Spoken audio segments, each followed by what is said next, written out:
Assalamualaikum warahmatullahi wabarakatuh. Jumpa lagi di channel Belajar Cyber Security. Masih di pembahasan lab-lab yang ada di situs forcewaiger.net. Lanjutkan saja lab berikutnya. Kita ada di playlist proses scripting. Kita menuju lab yang keempat. Lab yang saya pilih adalah yang ini.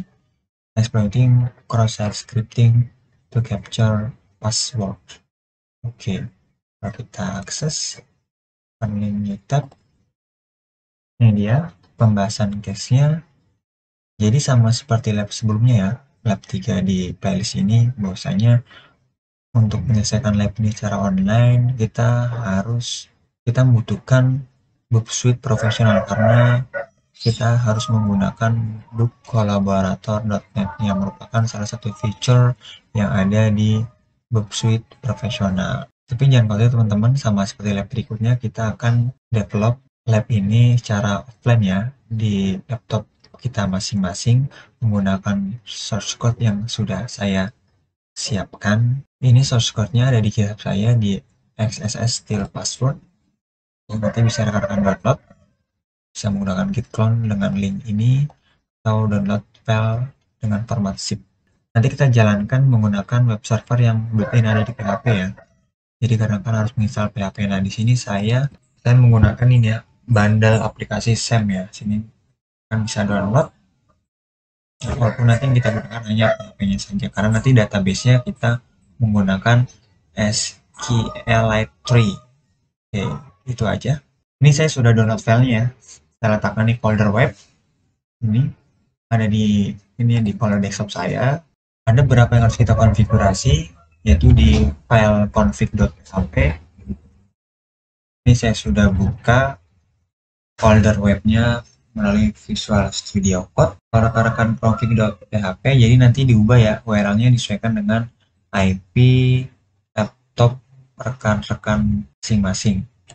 Di sini saya 192.168.106. Nah, di sini karena nanti saya jalankannya langsung ke root webnya ya, jadi tidak perlu menggunakan port web ini. Saya hapus, Ctrl S, dan kemudian karena di sini menggunakan database MySQL ya, jadi perlu dipastikan ya di php.ininya ya, di php-nya rekan-rekan bisa buka ini ada di directory. Kalau rekan-rekan sama seperti saya ya, menginstalnya menggunakan SAM, di save, di SAM, ada di folder PHP. Nah ini php.ininya, rekan buka menggunakan text editor. Saya menggunakan Visual Studio Code, kemudian coba Ctrl F, di sini cari, ketikkan keyword SQLite 3. Nah, di sini ya, ada 6, tapi yang penting ini nih, yang di extension. Awalnya defaultnya itu dia di disable ya, dengan diawali titik koma seperti ini. Namun rekan-rekan bisa enable dengan menghapus titik komanya, kemudian di save. Oke, untuk konfigurasinya seperti itu saja. Oke, selanjutnya kita jalankan ya. Kita kembali ke file webnya di sini. Oke, sekarang kita jalankan menggunakan web server yang built-in di PHP. Kita buka command prompt. Ini saya sudah buka command prompt-nya ya. Oke. Nah, pastikan PHP rekan-rekan bisa dijalankan di direktori manapun dengan men-setting kernel environment-nya ya, secara global. Kalau ketikkan saya PHP min version, saya sudah install. Sekarang ini berjalan ya. Kemudian di sini saya ketikkan PHP min s untuk menjalankan server development-nya built-in di PHP. Dan sini ketikkan IP rekan-rekan 192.168.100.6, kemudian berjalan di port 80. Nah, ini minta ini ya, folder root-nya. Kan saya di dalam web nih. Katanya di sini kan nanti kan dijalankan indeks PHP ini ya. Di sini saya copy saja. Ini paste ya, tambahkan // kemudian ketikkan enter. Oke, sini ya, development server sudah berjalan di IP 192.168.106 di port 80. Oke, sudah berjalan. Kalau kita coba, ini saya buka Google Chrome, saya ketikkan 92.106. Oke, bisa ya. Kita ketikkan home, berjalan, my account. Nah, di sini my account, nanti bisa masukkan username dan password administrator ya. Tadi saya bilang di sini saya menggunakan database ini ya. SQL3 ini saya sudah masukkan juga aplikasi SQL3.exe untuk manage file database-nya. Kita cek yuk bersama-sama apa sih yang ada di database-nya. Buka comment prompt baru ya. Kalau di Windows, nah di sini kita harus menuju direktori ini nih teman-teman. Di ini saya cd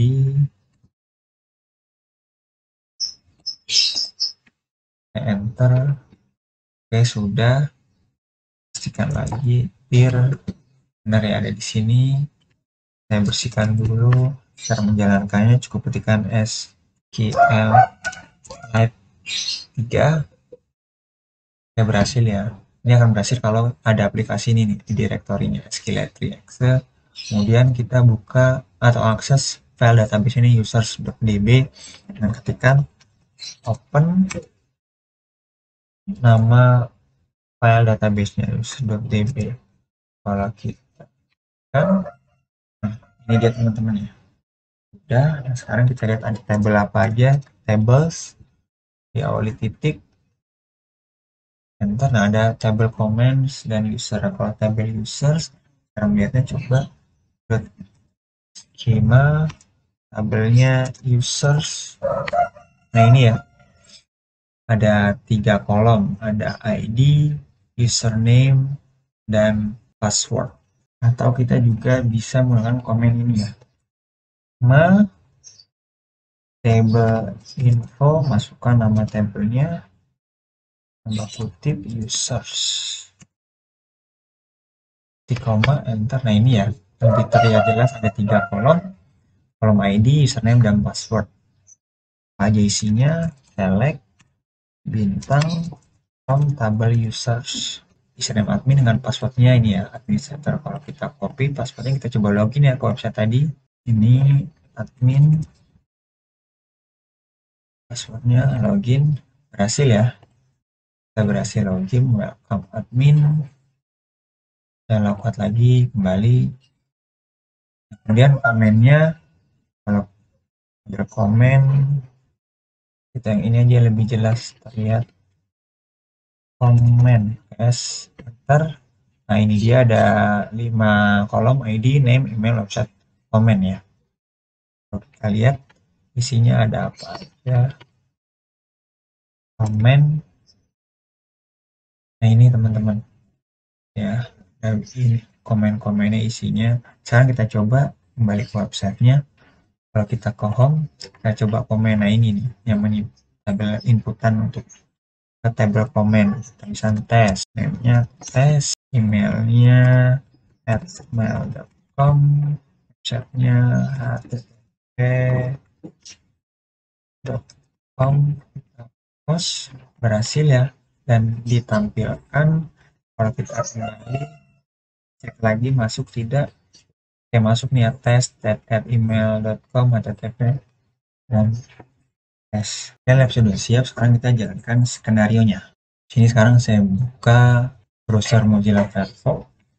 Nah jadi di case kayak ini adalah kita akan mencuri password menggunakan SSL, dan kita akan menginjeksi script JavaScript yang mana akan mengambil username password yang kemudian mengirimkannya ke server atau tujuan seperti itu. Nah, kalau kita dari Mozilla Firefox kita akses ini. Nah lihat ya, kita masih kalau kita ke my account, kita login.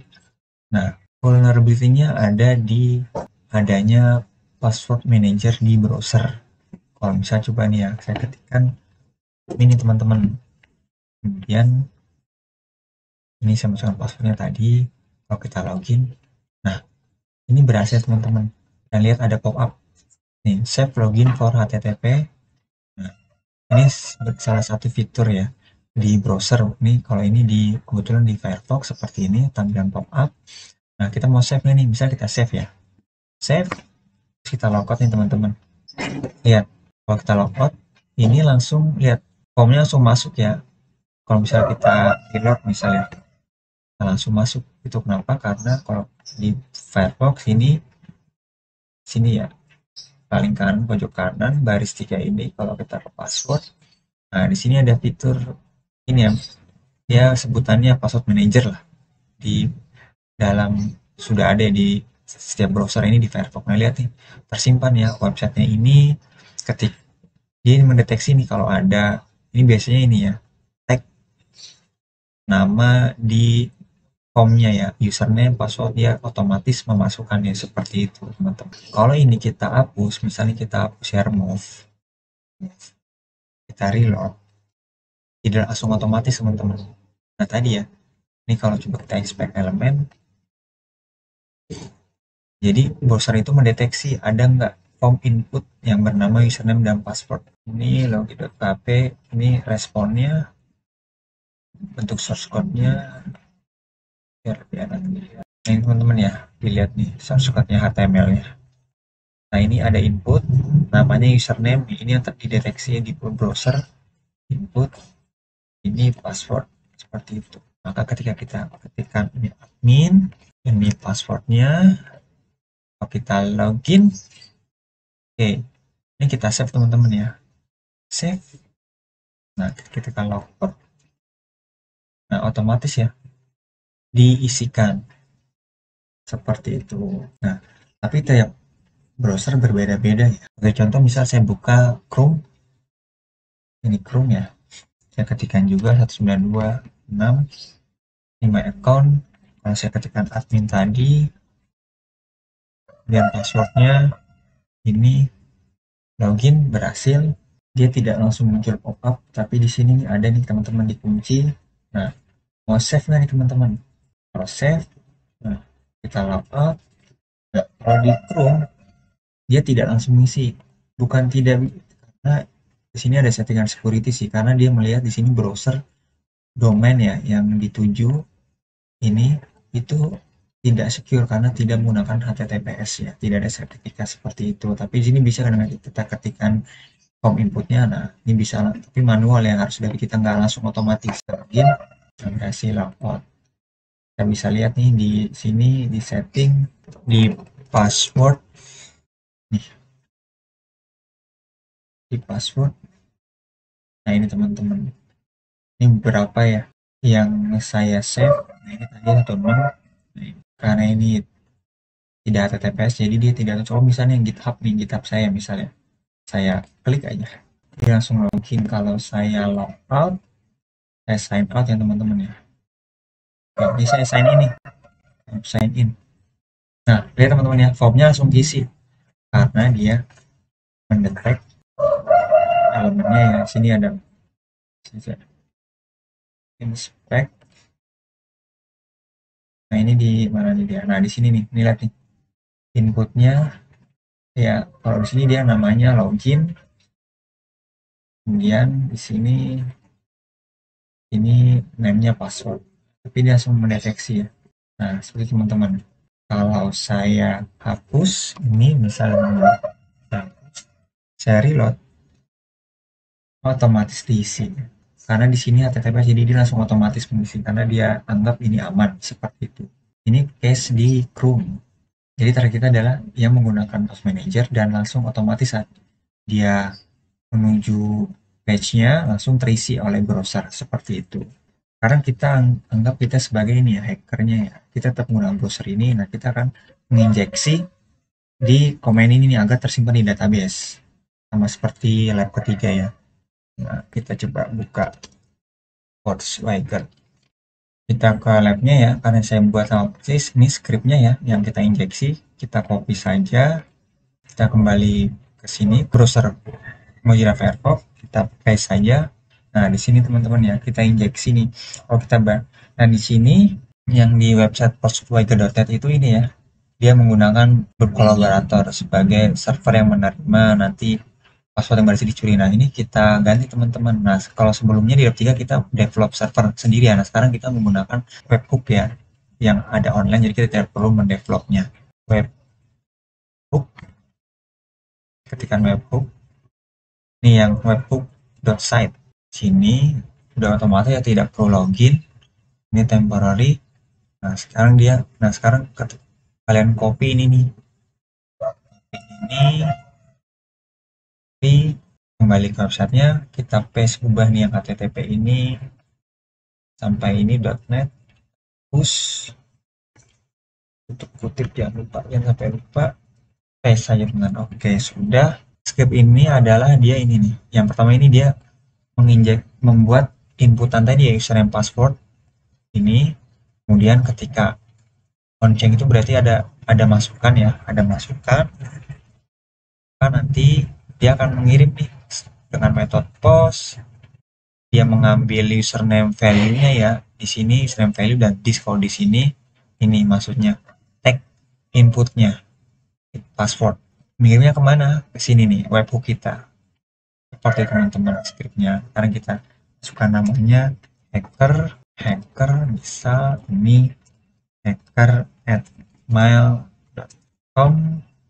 Sini http hacker.com. Sudah, kita pastikan scriptnya sudah benar, kita post. Oke, kita lihat. Nah, ya teman-teman ya, ini berhasil nih, dan komennya itu berupa form. Kalau kita inspect, kita lihat di sini saja di network, kita reload. Nah, di indeksnya kita perbesar, kita lihat responnya, source-nya. Nah, ini teman-teman ya. Nah, kalau ini komen-komen ya, lihat komen berikutnya itu, lihat di P ini ya, dia menampilkan script yang tadi kita injek ya. Nah, ini, dan tidak ditampilkan source code-nya tapi dieksekusi ya. Ini sebagai TKTML dan ada JavaScript-nya juga teman-teman. Ini tampil, dan karena di sini di browser yang ini ya, tadi saya bilang save password otomatis, jadi dia langsung masukkan. Kalau kita lihat di database-nya, ini kita coba minta komen. Nah, ini teman-teman tersimpan ya di row kelima, hacker. Nah, lihat komennya ini dari input sampai sini. Tapi sekarang ini saya ubah, karena kalau kayak gini kelihatan banget ya, ini ada kalau orang pas buka ini kelihatan banget ya, ada apa ini, form. Nah, saya hapus dulu ya komen yang tadi, tinggal kita tuliskan delete from tabel apa di sini, tabel komen ya, komen where, di mana ID-nya aja ya, ID sama dengan 5 titik koma, enter, berhasil. Kita cek lagi, sudah tidak ada ya. Kalau kita reload ini, oke, sudah tidak ada teman-teman ya. Nah, biar tidak mencurigakan, ini tadi komennya ya, ini pertujuannya kita ganti webhook kita tadi ini. Nah, di sini nanti kita bungkus dengan tag div. Saya coba buat tag div dulu, div, saya enter, biar ini saya kasih di tengah-tengahnya, di dalamnya ya. Sudah, biar karena di dalam div ini saya tambahkan CSS ya, agar tidak terlihat style sama dengan 2 opacity ya, dengan opacity 0, tutup. Oke, same at mail.com, ttp same.com. Dan kita post, dan kita lihat teman-teman, same-nya nampil, tapi lihat tidak terlihat ya teman-teman ya. Nah, tapi kemudian kalau diklik sini, lihat teman-teman ada ya, seperti itu teman-teman. Nah, kalau kita cek ini teman-teman, di sini aja inspect. Nah, sebenarnya ada teman ya yang tadi kita input nih teman-teman, formnya cuma tidak terlihat karena menggunakan style opacity. Nah, dan karena tadi ya kita manfaatkan bahwasanya di ini di password manajernya di Firefox, jika ada, dia otomatis mengisikan form ya, username password di alamat ini http 192.168.6. Dan kalau kita lihat di network, nah teman-teman, di scriptnya itu jadi ada fungsi ini tadi on-chain itu ketika ada perubahan dia langsung mengirim atau teman-teman tanpa misalnya kalau form itu kan klik submit yang mengirim. Nah, dilihat di networknya ini ya terkirim ya nih di post di webhook site ini dia, dan kalau kita lihat klik apa sih yang dikirim. Nah ini teman-teman lihat request payloadnya yang dikirim ada ini nih admin dan passwordnya. Kita cek di webhook, nah sudah ada beberapa kali karena tadi kita reload dan kita klik aja yang paling baru. Ini teman-teman di raw kontennya. Nah ini teman-teman, jadi kalau tadi script yang diinjeksi mencuri ini ya username password yang dimasukkan otomatis oleh password manager di browsernya. Dalam case kali ini kita menggunakan Firefox ya, karena dia yang bisa otomatis langsung walaupun di HTTP seperti itu. Jadi siapapun yang menggunakan post manager ketika dia home dan post managernya dia menyimpan username password di domain ini ya 192.168.106, kalau admin tadi berarti dia otomatis masuk nih di sini teman-teman. Nah ini dia, kalau kita ya bisa inspect di sini teman-teman, inspect. Nah ini opacity ya ada ya, kalau kita hapus saja opacity-nya 1, enter.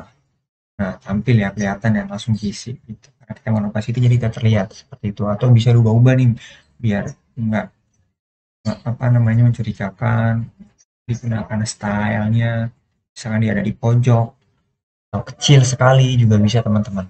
Terima kasih atas perhatiannya. Sampai jumpa di video selanjutnya. Assalamualaikum warahmatullahi wabarakatuh.